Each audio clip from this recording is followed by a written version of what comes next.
doa orang yang merokok, adakah dimakbul Allah? Ini saya susah nak jawab. Sebab jamaah ni banyak rajin mengaji, tapi rajin juga merokok. Saya tak tahu fatwa mufti di Malaysia. Fatwa mufti Syekh Nasr Farid Wasil. Masa saya belajar di Azhar Kahirah, memang ditulis di dinding-dinding masjid. At-tadkhin haramun syar'an. Merokok haram syar'an menurut syariat Islam. Mufti Fadilatul Syekh Ad-Doktor Nasr Farid Wasil. Mufti selepas itu Fadilatul Syekh Ad-Doktor Ali Jum'ah. Haram juga. Haram. Di Indonesia ada namanya NGO, Non-Government Organization, yayasan, lembaga, Muhammadiyah, merokok haram. Majlis Ulama Indonesia keluarkan fatwa, merokok haram bagi orang tua, orang sakit, perempuan hamil, itu haram. Sebab mudaratnya besar. Tapi bagi yang muda, tak hamil, tak sakit, makruh saja. Saya sampaikan dua-dua ni. Supaya nanti bila saya cakap sini, haram. Kami baca di fatwa MUI makruh lah Ustaz. Saya biasa macam tu, saya sampaikan dua-dua. Saya pilih makruh je lah. Jadi bila ada orang cakap tembakau ni makruh, maka dia kiaskan, sama macam petai. Sama macam, di Malaysia sebut jengkol juga ke? Jering. Jering, orang Melayu sebut jering. Sama. Bagi yang cakap makruh. Tapi bagi yang cakap haram, haram. Tapi saya ada kisah. Yang meriwayatkan kisah ni namanya Kiai Haji Luqman Syarif. Jadi kata dia di belakang rumah Tok Guru ni banyaklah pokok ubi, pokok nanas, pokok sayur, ada pula pokok tembakau. Suatu malam datanglah khinzir, beramai-ramai khinzir, menghabiskan tanaman tadi. Esok pagi Tok Guru buka tingkap, dia tengok, ubi habis, tebu habis, tembakau semua. Ada satu yang tak rosak, tembakau. Ternyata babi pun tak boleh juga makan tembakau. Ini tak ada kait mengait tentang haram. Cerita je. Cerita je. Tak boleh sakit hati, mesti ridha mendengar cerita ni. Menghadapi suami yang malas beribadah. Kenapa awak nikah dengan dia? Macam tak ada lelaki lain. Ustaz, laki saya tak sembahyang lah Ustaz. Tak nak dengar tazkirah. Kenapa awak nikah dengan dia? Sebab saya dulu pun tak sembahyang juga. Tapi manakala dah tua ni, hati rindu, maka saya cari-cari mengaji. Buka internet, www.youtube.com. Kajian Agama Islam. Enter. Ustaz Somad. Dan saya pun sekarang mengaji. Nah, ini adalah tantangan. Ini adalah jihad. Tapi jangan sebab saya kata jihad, puan balik dari sini panggil lelaki. Abang, sini kejap. Jihad. Bukan itu maksud saya. Maknanya, Ustaz Somad bagi tazkirah pada orang baik-baik semua.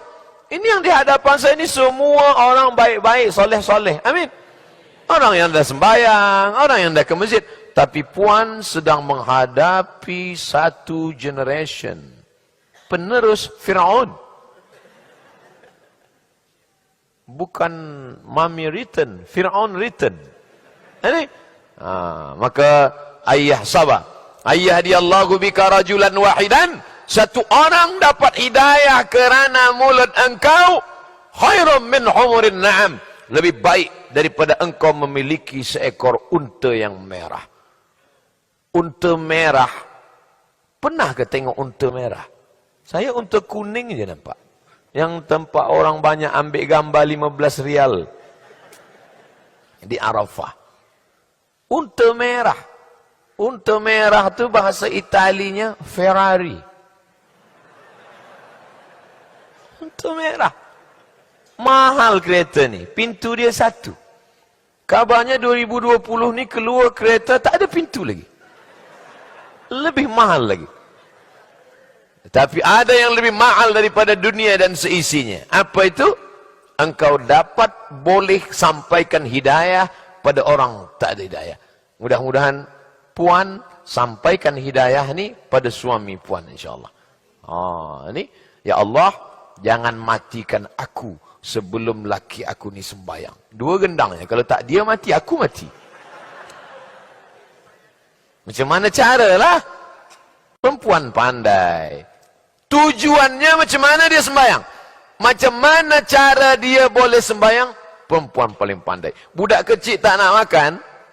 Budak kecil tak nak makan. Tapi puan pandai buat dia makan. Budak kecil ni suka pada bintang. Suka dia tengok bintang-bintang. Puan buatkan telur mata kebau bentuk bintang. Nak makan bintang? Makan bintang. Pandai. Puan paling pandai menyentuh hati lelaki. Sentuh dia tepat di hatinya, dia akan jadi milikmu untuk selamanya. Janganlah kata, so sweet. Oleh sebab itu, maka puan paling pandai. Saya jumpa dengan seorang lelaki, pakai jaket, bertatu, pakai celana jeans. Tak ada nampak orang macam dapat hidayah. Macam gangster je. Macam mana tuan boleh rajin datang ikut tazkirah ni? Oh, cerita panjang Ustaz. Saya dulu tak suka tazkirah ni. Benci saya tengok orang ke masjid ikut tazkirah. Apalah tazkirah itu? Terus, suatu malam isteri saya telefon. Abang, jemput ambil saya di masjid ya. Awak balik sajalah naik taksi. Macam mana kalau driver taksi larikan saya? Rupanya dia masih ada rasa sayang. Baiklah, saya jemput awak. Saya ambil awak ke masjid.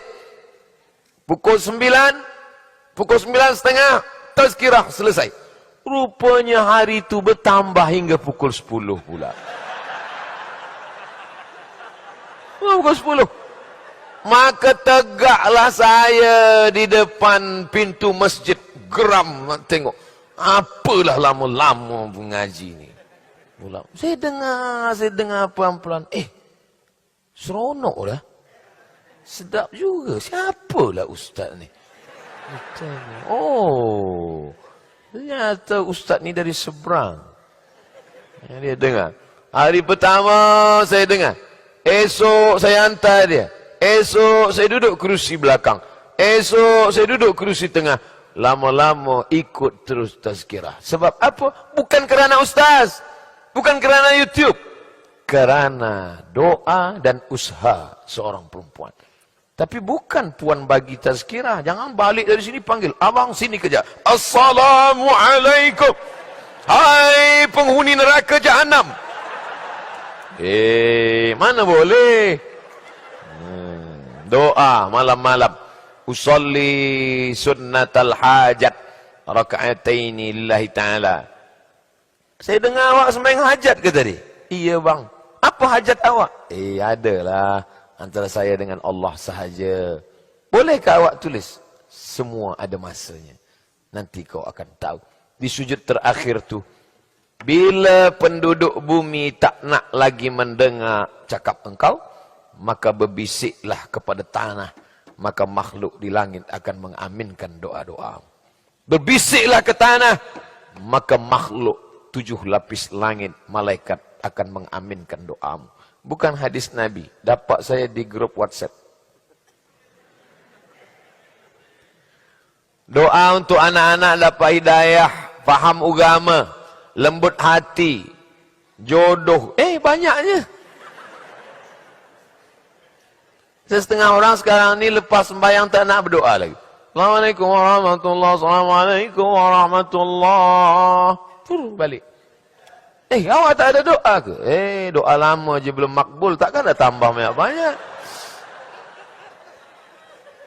Ad-doa mukhul ibadah. Doa itu utaknya ibadah. Tahukah kita sembahyang subuh kita tadi diterima Allah? Mana kita tahu? Kenapa kita terus sembahyang subuh? Sebab sembahyang adalah ibadah. Aku tak akan berhenti berdoa, sebab doa adalah ibadah. Banyak orang doa. Doa cepat deh. Doa khusyuk. Allahumma arhamni wa Muhammadan wa la tarham ma'ana ahadan. Ya Allah, rahmati aku dan Muhammad sahaja, yang lain jangan. Macam mana awak berdoa khas dua orang saja? Doalah orang ramai semua. Ya Allah, ada kawan saya, jiran tetangga saya tengok dia ni, memanglah saya bila tengok dia sakit hati saya. Sebab rumah dia baru, kereta dia baru, tapi yang paling sakit bini dia pula baru. Bolehkah kita doakan matikan dia? Tak boleh. Lapangkan dada dia menerima segala musibah. Beri dia kemudahan, berkahi rezekinya. Doa, bukan untuk kita saja. Bila kita doakan orang, sahabat, kawan, jamaah, jiran. Apa kata Allah dalam riwayat hadis Imam Al-Mustadrak, nama Imam Al-Hakim. Kata malaikat, amin, kabulkan doa orang ini, walaka mithluh. Kau dapat yang sama macam yang kau doakan. Ini doa ni nanti kita akan baca di akhir majlis. Majlis kita dihadiri oleh para malaikat. Malaikat ikut mengaminkan doa-doa kita. Mungkin mulut kita tak dikabulkan sebab banyak silap salah dosa, tapi dikabulkan Allah tepat di dalam majlis. Majlis kita majlis ilmu, majlis kita majlis zikir, majlis kita majlis salawat. Kenapa majlis kita salawat? Sebab kita banyak bersalawat. Kenapa majlis kita majlis zikir? Sebab kita tak lalai ingat pada Allah.